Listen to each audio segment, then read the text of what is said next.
నమస్కారం. శ్రీ శర్మదా తెలుగు ఛానల్కు స్వాగతం. ఈరోజు ఒక మంచి చందమామ కథతో మీ ముందుకి వచ్చాను. కథ పేరు గంగమ్మ జలపాతం రహస్యం. ఇంకా ఆలస్యం చేయకుండా కథలోకి వెళ్దాము. ఒకప్పుడు గోపాలపురం అనే చిన్న గ్రామం ఉండేది.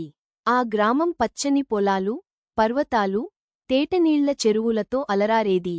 ఆ గ్రామం పక్కనే ఒక పెద్ద జలపాతం ఉంది. ఆ జలపాతం పేరు గంగమ్మ జలపాతం. జలపాతం ఎంతో అందంగా ఉండేది. కాని గ్రామంలో అందరూ దానికి దగ్గరగా వెళ్లాలంటే భయపడేవారు. పెద్దవాళ్లకు ఒక నమ్మకం ఉండేది. జలపాతంలో ఓ పెద్ద రహస్యం ఉంది. దానికి దగ్గరగా వెళ్లితే జలదేవత కోపం తెచ్చుకుంటుంది అని. అందుకే ఎవరూ ఆ జలపాతం దగ్గరికి వెళ్లలేదు.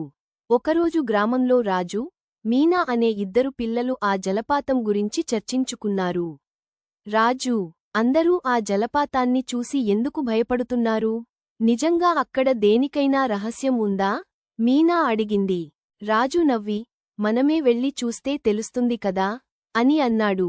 ఆ ఇద్దరూ మరుసటి రోజు తెల్లవారగానే జలపాతాన్ని పరిశీలించడానికి బయలుదేరారు. జలపాతానికి చేరుకున్న తర్వాత నీటి నుండి వచ్చే శబ్దం వీరిని ఆశ్చర్యపరిచింది. అంతేకాదు, నీటిలో ఏదో మినుగురు పురుగు ఉన్నట్టు కనిపించింది. ఇది చూడు, మీనా, నీటిలో ఏదో మెరుస్తోంది. మనం అక్కడికి చేరుకోవాలి అన్నాడు రాజు. ఆ ఇద్దరూ జలపాతం నీటిని గమనిస్తూ ముందుకు వెళ్లారు. నీటిని తడిచేలా చిన్నగా తరచి చూసినప్పుడు అందులో ఒక రహస్య గుహ కనిపించింది. గుహలోకి ప్రవేశించిన వారు ఆశ్చర్యపోయారు. అక్కడ బంగారు తళుకుల మణులు, మనోహరమైన శిల్పాలు కనిపించాయి. గుహ మధ్యలో ఒక చిన్న బంగారు విగ్రహం ఉంది. విగ్రహం చుట్టూ నీటి ధారలు పడుతూ ఉన్నాయి. ఆ సమయంలో పక్కన ఓ గట్టిగా శబ్దం వినిపించింది.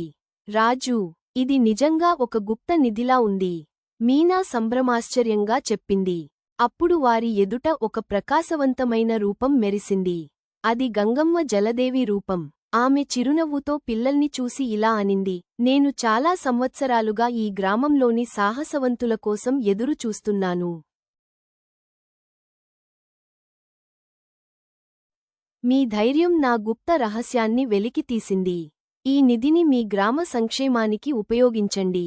రాజు, మీనా ఆ గుప్తనిధిని గ్రామ పెద్దల వద్దకు తీసుకెళ్లి అందరి కోసం వాటిని ఉపయోగించారు. ఆ జలపాతం భయంకరమైనది కాదు, గొప్ప ఉపకారకమైనదని గ్రామస్థులు తెలుసుకున్నారు. అప్పటినుండి గంగమ్మ జలపాతం సాహసయాత్రలకు, భక్తి కార్యక్రమాలకు ప్రసిద్ధి చెందింది. ఈ కథలో పాఠం ఏమంటే, ధైర్యం మరియు చొరవ ఉంటే అజ్ఞాతమైన సమస్యలను పరిష్కరించి అందరికీ మేలు చేయవచ్చు.